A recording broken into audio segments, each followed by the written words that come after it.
Jeffrey Busking from Flybridge Capital teaches a class at Harvard, and he was telling his class that they should prompt ChatGPT to, quote, act as a co-founder to develop their startup ideas.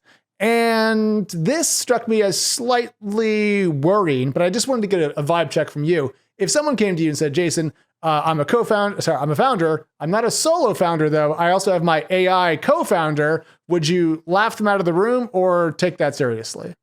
I would take it deadly seriously.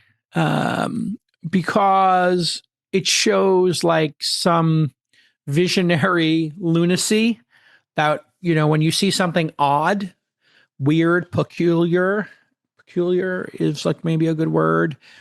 The weird stuff is the most interesting to me. So I would say, tell me more. And then people hiring agents. Remember, there was a company charging $15,000, like build an agent to do this. Like that could be the future. The future might be, hey, we've got this Claude producer and we want it to do really cool stuff. We need somebody to write that code and to, write the prompts for us and to iterate on it.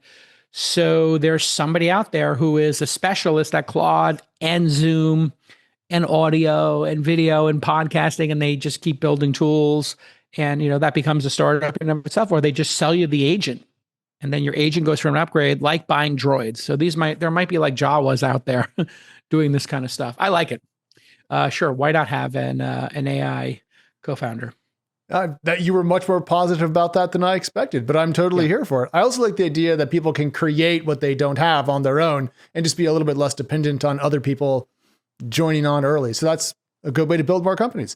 Build a board member. AI board member would be incredible. Like they're out there looking for opportunities. They know what board members ask. So I think that would actually be like a really interesting tool to give to founders is an AI board member, and give them like the 5 classical personalities of board members: the venture capitalist, finance person, the former CFO, again, another finance person, compliance person, an attorney, a former founder who made it big and is now retired, a product-driven person, a strategic, somebody who works at another company that made an investment, they're working at Intel or Microsoft and their venture arm investing in your company.